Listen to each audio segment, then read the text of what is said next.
ഇവിടെ സംസാരിച്ച കാര്യങ്ങൾ ഞാൻ വീണ്ടും റിപ്പീറ്റ് ചെയ്യുന്ന കാരണം ഒരു ആവർത്തന വിഷയമാണ്. അതുകൊണ്ട് അസുഖം വരാനായിട്ട് രണ്ട് സാധ്യതകളുള്ളൂ.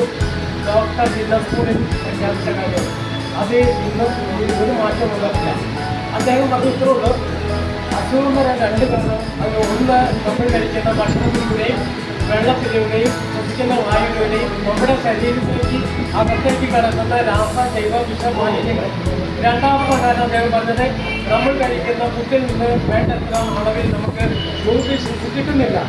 ന്യൂട്രീഷൻ ഈ രണ്ട് കാര്യങ്ങൾ മാത്രമേ നമ്മളൊരു രോഗാവസ്ഥയിലേക്ക് എത്തിച്ചേരാനായിട്ട് കാരണമാകുന്നുള്ളൂ. ആ രണ്ട് കാര്യങ്ങൾക്കും ഇവിടെ ചികിത്സയുണ്ട്, യാഥാർത്ഥ്യ ചികിത്സയുണ്ട്. അതുകൊണ്ട് മാത്രമാണ് എല്ലാവരും പിന്നെ കിഡോ ഐസ് എന്ന് പറഞ്ഞൊരു പ്രോഡക്റ്റ് വളരെ വില കുറഞ്ഞ പിള്ളേർക്ക് വേണ്ടി ഇറക്കിയിരിക്കുന്നത്. അത് ആ ശാസ്ത്രത്തിൻ്റെ പേരിലാണ് ഇറക്കിയിരിക്കുന്നത്, കിഡോ ഐസ് ടീ. ഇത് കുട്ടികൾക്ക് വേണ്ടിയിട്ടാണ് ഇറക്കിയതെങ്കിലും ഇപ്പോൾ മുതിർന്ന ആൾക്കാരും ഇത് കഴിക്കുന്നുണ്ട്. ഞാനിത് കഴിച്ചൊരാഴ്ച അവരെ കൊണ്ട് ഞാൻ കഴിച്ചു. അപ്പോൾ എനിക്ക് ഇതിന് എഴുതിനെ വായിക്കണമെങ്കിൽ എനിക്ക് ഗ്ലാസ് വെച്ചിട്ട് എഴുതാൻ പറ്റുള്ളായിരുന്നു.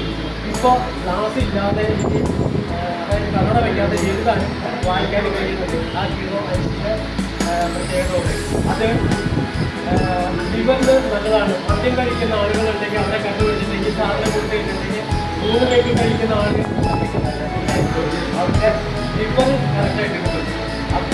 നല്ലൊരു പ്രോഡക്റ്റാണ്. ഇത്രയും പറഞ്ഞുകൊണ്ട് മൈക്ക് ഈ സമിതി കൈമാറുന്നത്.